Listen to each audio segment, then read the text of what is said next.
ነው አይደል የምትመጣው? አንቺ በጠዋት እንደምትነሽ እርግጠኛ ሆነሽ ነው ጠዋት ሄድሽኝ?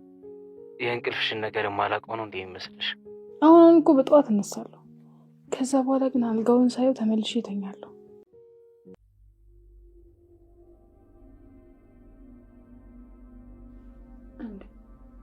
ቆይ በዚህ ሰዓት ማነው በር ላይ ቆሞ? ሰኒ ደህና ነሽ? ኧረ እኔ ደህና ነኝ፣ ግን የሆነ ሰው በር እያንኳኳ ነው። እንዴ በዚህ ሰዓት ማነው በር የሚያንኳኳው? ሰኒ ለማንም በር እንዳትከፍቺ በዚህ ሰዓት ሰማሽኝ አይደል? ለማንም በር እንዳትከፍቺ። እንዴ ኧረ ጆከር ቤቱ ባይለኛው እየተንኳኳ ነው። እህቴ ከመምጣቷ በፊት መሄድ አለብኝ። ቆይ አንዴ እጅ ሊው ሰኒ ምንም ነገር ቢሆን ሄደሽ እንዳታመጪ ሰማሽኝ አይደል? ሄደሽ እንዳታመጪ። ቆይ በቃ ሂጂ ላንሳው፣ ደውልልሃለሁ። እሺ አይ ሰኒ እየሰማሽኝ ነው?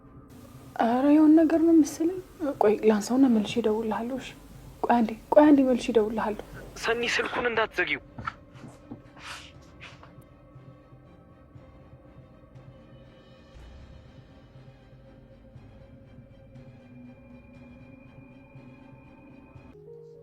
አንተ ጠላት ይሙት ምን አይነት ወሬ የምታወራው? አሁን ተነስና ና እንሂድ። ታዲያ እኔ ምን አልኩኝ? ትወደኛለህ እኮ ነው ያልኩት።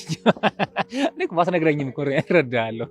አሁን መዘላበድን ትተህ ትሄዳለህ አትሄድም? እንዴ ማፊ እኔ ጓደኛሽ አይደለሁ እንዴ? ቆይ ግን ስንት ሰው ጠበቀሽ? ማለቴ ከድሮ ጀምሮ ብዙ ሰው እንደሚወድሽ አውቃለሁ። ፍቅር እባክሽን በቃ እኔ አሁን ላይ ምንም ማውራት አልፈልግም። እንደውም ብቻዬን በሆነ ደስ የሚለኝ። ኡፍ ማፊ ቆይ ምን ሆነሽ ነው? ምንድነው የተፈጠረው ነገር? ምንም አልተፈጠረም፣ ግን ደግሞ በቃ ያነሳሽው ስቶሪ ብዙም ኮንፈርት አልሰጠም። እሺ ቆይ እሱ ይቅር። እንዴት ቆይ አለቃን ከርታው ሌላ ቦታ ስራ ጀምራለች? ሰላም እንዴት ናችሁ? በያላችሁበት ሰላማችሁ ብዝት ይበልልኝ። ለቻናላችን አዲስ ከሆናችሁ ሰብስክራይብ፣ ላይክ እንዲሁም ሼር በማድረግ ቤተሰብ ሆኖ ሀሳብና አስተያየታችሁን ኮሜንት ላይ ጻፉልን።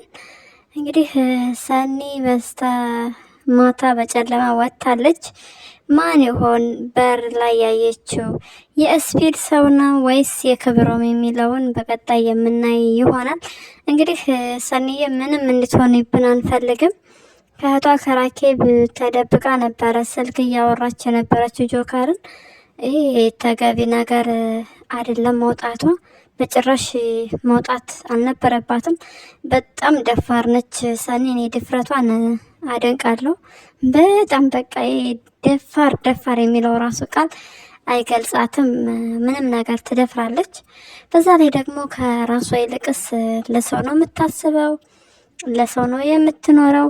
እሷ በጠላት ተከባ እሷ ስትገባ ስትወጣ ያው የሚያሳቅቅ ደረጃ ላይ ነው ያለችው። የሚዝትባት ሰው አለ።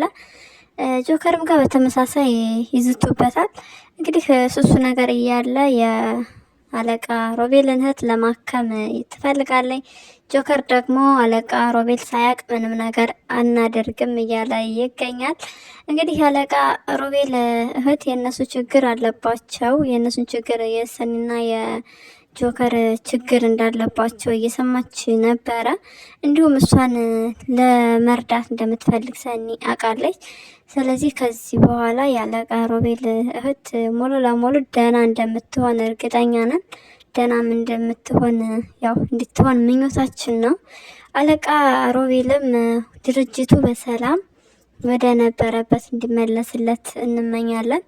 ራሱ በፈቃዱ ነው እንደሚከስር እንደሚወድቅ እያወቀ እንግዲህ ቃልን ወደ ውጭ ላካት። ሲልካት ኪሳራ እንደሚደርስበት ያውቃል። ነገር ግን ቃል ዝጋ ሰው ስለሌላት በዛ አስቦላት ነው እንግዲህ ለመርዳት የሞከረው። በጣም መልካምና ቅን የሆነ ሰው ነው። ቃል በመሄዷ በጣም ደብሮናል። እንግዲህ በቀኝም በግራም ብላ ተመልሳ እንድትመጣለን እንፈልጋለን። ለድራማው ድምቀት ስለሆነች እንድትመጣ በጣም ነው የምንፈልገው። በሌላ በኩል ብሩክ ደስተኛ አይደለም። በጣም ከልቡ የሚሰራ ሰውም አይደለም። ያው በዋነኛነት ጆከር ለሮቤል ጓደኛ ስለሆነ በጩቤ በተወጋበት ጊዜ እንግዲህ አንስቶ ያሳከመው ዛሬ ላይ እንዲደርስ ያደረገው ሮቤል ነው። ስለዚህ በዛ ምክንያት ነው ጓደኛሞች የሆኑት። እንግዲህ አለቃ ሮቤል እንደነገርኳችሁ በጣም ደግና መልካም ሰው ስለሆነ መልካም ሰዎች ለሱ ይገቡታል በዙሪያው። ያው በልጅነታቸው እነሱ በእንጀራ እናት በጣም ተጎድተው ተሰቃይተው እንዳደጉ ግልጽ ነው። እሱም ለሷ ነው ያላት፣ እሷም ለሱ ነው ያለችው። ከዛ ውጭ ማንም የላቸውም። እንግዲህ ሰው ስታይ አትወድም፣ ትፈራለች። ልትገሉ ነው ልትጎዱ ነው ውጡ ብላ ነው የምታስወጣው። በጭራሽ ሰው ጋር አትቀራረብም። እንግዲህ ከደረሰባት በደልና ግፍ አንጻር ለዛ ነው ሰውን የጠላቸው። አለመጥላትም አይቻልም። ለምሳሌ ራኬብ ሰውን ትጠላ ነበረ መጀመሪያ አካባቢ በአማቷ በደረሰባት ግፍና በደል ማለት ነው። አማቷ እንግዲህ ባሏንና ራኬብን ለማጣላት ብዙ ነገር ጉድጓድ ትቆፍር ነበረ ለመጣል ራኬብንና ባሏ ራኬብን ስለሚወዳት የቤተሰቦቹንና የሚስቱን በቃ ለመስማማት ሲያይ ከዛ አንጻር ነው ራሱን ሊያጠፋ የቻለው። እንግዲህ ራኬብም ሳታገባ እየኖረች ነው። ከዛ አንጻር ሰው በጣም ትጠላለች። ናቲ እንደዚሁ ሲያያት ይጠላታል። መጀመሪያ የናቲ ጓደኛ ነበረ፣ የራኬብ ባል የናቲ ጓደኛ ነበር። እንግዲህ በምትኩ ደግሞ ቅዱስን የመሰለ ወንድም ሰጥቶታል።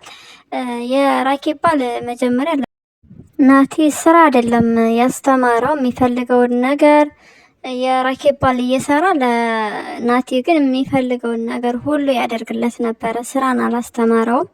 ያው ከዛ አንጻር የስራ ፍላጎት የስራ ልምድ ብዙም አልነበረውም ናቲ። እንግዲህ መኪና ካጋጨ በኋላ ከዛ በኋላ ግን ግዴታ መስራት ስለነበረበት ለመኖርም በእርግጥ ተስፋ ቆርጦ ራሱን ለማጥፋት የሞከረ የፈለገ ሰው ነው። ነገር ግን አባባ በእውቀቱ ደርሰው አድነውታል። ዞሮ ዞሮ ያማለ ይሄ ከብዙ ፈተና በኋላ ወደ ስራ መግባት እንዳለበት አስቦ ስራ እየሰራ ይገኛል። ስራ መስራት ግድ ነው ለሰው ልጅ። የሆነ ነገር አግኝቶ የሆነ ነገርን መያዝ መስራት ብቻ ሳይሆን ምንም በሌለን ሰዓት ራሱ አንድ ብለን ወርደን መስራት ግዴታ ያስፈልጋል። እንግዲህ ምንላችሁ ነው ራኬብም ከዛ አንጻር በጣም ክፉ ሴት ሆና ነበር። ግንባሯ የማይፈታ ናቲስ ሲያት ራሱ በጣም ይፈራታል። መጀመሪያ አካባቢ ደህና ሰው እንደነበረች ያውቃል። ከባሏ ሞት በኋላ ግን ግንባሯ የተቋጠረ ፊቷ የማይፈታ ኮስታራ ሴት ሆነች። ስለዚህ እነ ሮቤልም ታሪክ የሆነ በሰው እንደተበደሉ ግልጽ ነው። ከዚህ በኋላ የሮቤል እህት ሙሉ ለሙሉ ጤነኛ ትሆናለች። ምክንያቱም ሰኒ ስታወራ የነበረውን ነገር ስላዳመጠች ወንድሟንም አትረብሸውም። እሷም ያው ራሷን የምትችልበት አጋጣሚ ይፈጠራል። በጣም ጥሩ ነው ስራው ወደ ቤቱ መሄዱ። እንግዲህ ስራው ከቤት ወጥቶ ወደ ነበረበት ቦታ ሌላ ተጨማሪ ከፍታ በቃ በከፍታ ላይ ከፍታ አጊቶ እንደምናየው ሙሉ እምነት አለን።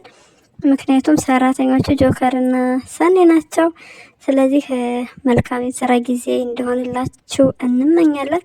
ራኩዬ እንግዲህ ሳንቾና ጎቤው እየተደባደቡ እየተጠዳደፉ ሲሄዱ እሷ ቤት ያው ጥሩ ምክር ነው የመከራችሁ ለጎቤው። ስለምትወድህ ነው እንጂ ባትወድህ ኖሮ እንደዛ ብላ አትዋሽህም ብለዋለች። ምክንያቱም እውነት ነው። ሌና ስለምትወደው ነው እንጂ ባትወደው ኖሮ ምንም አለው ምን አለው ብላ እሱ ጋር ትቀርባለች። ምንም እንደሌለው ታውቃለች።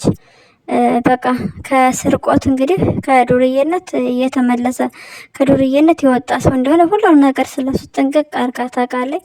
ነገር ግን ስለምታፈቅረው ነበረ ጎቤው ትንሽ ኮራ ቀብረር ብሏል። ነገር ግን አሁን እያሰባትና እያፈቀራት ነው። ከዚህ ቀደም አያፈቅራትም ነበረ። ነገር ግን ለመውደድ ለማፍቀር እየሞከረ ነው።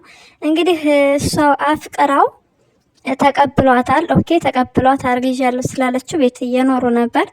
አሁን ላይ አስወጥቷታል። ነገር ግን ነገሩ ተቃራኒ ነው። ደስ ሲል አሁን ላይ ያፈቀራት እሱ ነው። እሱ ስላፈቀራት ያው እንግዲህ እሷን እያሰበ ነው። ጠፋች አትመጣም እንዴ እያለ እንግዲህ ቅር እያለችው ትገኛለች። ሊና ደግሞ በጭራሽ ዝውር ማለት የለባትም። ምክንያቱም እሷ ሳትሆ መምጣት ያለባት እሱ ነው ፈልጎ እሷ ካለችበት መሄድ ያለበት። እንግዲህ ለመንገር አይደፍር ይሆናል። አብረው በኖሩበት ጊዜ ሰዓት ያው መለማመድ ምናምን ሱሱ ነገር ስለነበረ እንግዲህ አለማፍቀር አልቻለም። በፍቅሯ ጠብር ግፍ ብሏል ለኒና። ይሄ ጥሩ አጋጣሚ ነው፣ በጣም ደስ ይላል። ስለዚህ አንድ ላይ ተመልሰው እናያቸዋለን። ፍቅር ማች ሲሆን በጣም አሪፍ ነው። አንድ ሰው አንድ በቃ ሴቷ ወይ ወንዶ ብቻ አንድ ሰው ከሆነ የሚወደው ከባድ ነው። ስለዚህ ሁለታቸውም የፍቅር ስሜት ሲኖራቸው በጣም አሪፍ ትዳር ይኖራቸዋል። ስለዚህ ኒናዬ እንኳን ደስ አለሽ፣ ወደ ቤት ተመልሻለሽ። በጣም የሚገርመው ነገር ብርታቱ የሆነች ሴት ነች። አብረን ሰርተን መቀየር መለወጥ እንችላለን ነው የምትለውና ከዚህ ቀደም ልክ እንደተናገርኩት ኒና የናቲ ፍቅረኛ እሷ በቃ የወንድ እጅን ነው መጠበቅ የምትፈልገው እንጂ ሰርታ ተንቀሳቅሳ መምጣትን አትፈልግም። ይችኛዋ ሊና ደግሞ ምንም ችግር የለባትም፣ ስራ እንሰራለን እንቀየራለን ነው የምትለው። ስለዚህ በጣም አሪፍ ሴት ነች። እንግዲህ ተመልሳችሁ እንደምናያችሁ ተስፋ እናረጋለን። በሌላ በኩል ራኬብ ከድራማው ትወጣለን፣ ድምጻችን ይሰማ የብዙዎቻችሁ ሰዎች ጥያቄ ነው። ራኬብ ከድራማ ከወጣች ድራማው ሊደምቅ አይችልም። ሰኒ ታወራላታለች፣ ራኬብ ታቋርጣታለች። ሰኒ ታወራለች፣ ራኬብ ታቋርጣለች። አረ ራኬብ አስጨርሻት እንጂ እንዴ! ምን ሆነሻል? ሰኒ ታውራበት። ጭራሽ የሮቤል እህት የታለች ያቺ እብድ ምናምን ነገር እንደዛ አለች። አያችሁ፣ ሰኒና ራኬብ በጣም ተቃራኒ ናቸው። እንግዲህ እህቴ እህቴ እህቴ ብላ ሰብሰብ ብላ ልትሞት ነው ራኬብ። እኔ ደሜንም ቢሆን ላንቺ ሰጣለሁ፣ አንዷ እህቴ እኮ ነሽ፣ ማን አባቱን አንቺን የሚያየው ዘራፍ እያለች ነው። በሌላ በኩል እንግዲህ አብዛኞቻችሁ ጆከርና ሰኒን እያስፈራራች ያለችው ራኬብ ናት የሚል ጥያቄ ሀሳብ አላችሁ። በእርግጠኛነት እንደዛ ልታረግ አትችልም ራኬብ። አንደኛ እህቷ ነች፣ እህቷ ለደቂቃም እንድትፈራበት አትፈልግም። ስለፈራሽ ደግሞ በጭራሽ ጆከርን እንደማትተው ታውቃለች። ያንን ስላደረገች ያንን ማድረጓ ይበልጥ እህቷ ጋር እንደሚያጣላት እንደሚያቆራርጣት ስለምታውቅ ያው እውነት ተደብቆ ስለማይቀር መጨረሻው ይወጣል አይደል? ስለዚህ ይህን ነገር ስለምታውቅ በፍጹም እንደዛ የጅል ስራ አትሰራም ራኬብ። በእርግጠኛነት ስፒድ ነው፣ ስፒድ ተይዞ ለህግ መቅረብ መቻል አለበት። እንደዛ ካልሆነ ግን አሁንም ቢሆን የሰኒና የጆከር ህይወት በጣም አደጋ ላይ ነው። ስፒድ መጠየቅ ካለበት ኪራን ነው ሄዶ መጠየቅ ያለበት እንጂ እዚ ጋ ጆከርና ሰኒ ምን ያደረጉ? በጊዜው መቶት ነበረ። እንደገና ደግሞ እሱ ራሱ እንፈሉ መልሷል አይደለ? በጨለማ አስወግቶታል ጆከርን በጩቤ። ስለዚህ ከዚህ በኋላ ስፒድ የምትባል ሰውዬ ስርዓት ካልያዝክ እንግዲህ መልካም ከርቸሌው ለህግ ቀርቦ በህግ ስር መዋል መቻል አለበት። ሰኒና ጆከር በጣም እየዘገዩ ነው። ምን እስኪሆኑ እንደሚጠብቁ አናቅም። እንግዲህ እነሱ በጣም ያሳዝናሉ። ነገሩን ችላ እያሉት ነው። እዚህ ቀደም በጩቤ እንደተወጋ አሁንም የሚያስፈራራው ሰው እንዳለ፣ ስልክ ቁጥሩን ማስመዝገብ የሚይዝትባቸው ሰው እንዳለ መናገር ነበረባቸው ለህግ አካል። እነሱ ግን ራሽን ጠብቂ ራሽን ራስክ ጠብቅ ነው እየተባባሉ ያሉት። ሲፈልጉ ደግሞ በጊዜ ተኝተው እንኳ ራሱ ረፍት አያደርጉም። ስልክ ያወራሉ፣ ሌሊቱንም ቀን አብረው ይውላሉ። ትንሽ ጊዜ እየሰጧቸው ይመስላል ጠላቶቻቸው። በጣም ነገሮችን ምቹ እንዲሆን እያደረጉላቸው ነው።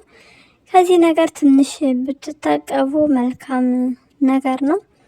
አንታቀብም ካላችሁ እንግዲህ ምንም ማድረግ አይቻልም። መጠቃታችሁ የማይቀር ነገር ነው። ከዚህ በኋላ የሚደርስባቸው ጥቃት እንደስካሁኑ ቀላል የሚባል እንዳልሆነ በእርግጠኛነት መናገር እንችላለን።